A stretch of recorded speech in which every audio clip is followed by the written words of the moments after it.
Trey Yingst is live on the ground in the capital city of Kyiv this morning. Trey, good morning to you. Maria, good morning. Some disturbing news overnight. Local reports indicate a Russian airstrike killed at least 20 people in the northern Ukrainian town of Sumy. There are children among the dead, and this just gives you a sense of what the Ukrainian people are facing today and throughout the past 2 weeks as this invasion erupted across their country. We were in the city of Irpin yesterday, very close to the Ukrainian capital, to view the devastation and destruction. As thousands of civilians left their hometown, the Russians tried to shell them and shoot them with snipers. Here's what we saw. There's a large group of civilians now fleeing the city of Irpin. They're holding a white flag to let the Russians know they are not a threat, and they're simply trying to get out of the city. It was like your life is broken forever, and you have no hope. Evgenia Antonenko has been walking for miles. She tells us she tried to shield the eyes of her young daughter as they passed bodies in the war-torn streets of Irpin. I will tell that the war, it's a disaster, and it's dies many there in our town.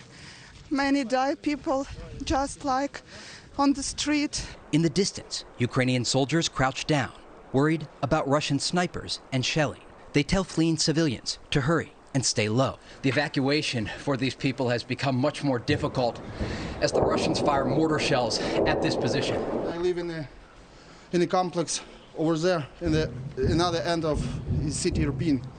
They destroyed everything.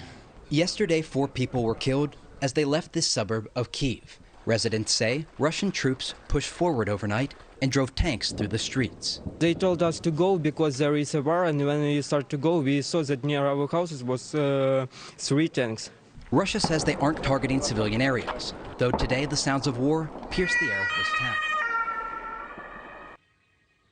To do these reports, we put a lot of research in behind the scenes to understand the areas where we are covering. And it's sad to look at what these towns and cities were like just a month ago, filled with culture and history, restaurants, cafes, and now today they are consumed by war.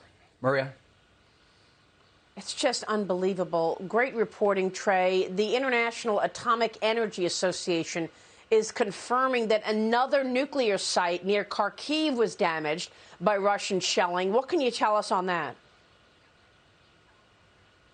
Yeah, we're gathering information on this shelling. It is significant because we saw the world turn their attention to this country and the nuclear facilities here after last week. The Zaporizhia plant in the southern part of the country was hit with a Russian shell. Ultimately, we found out it was an administrative building at that plant.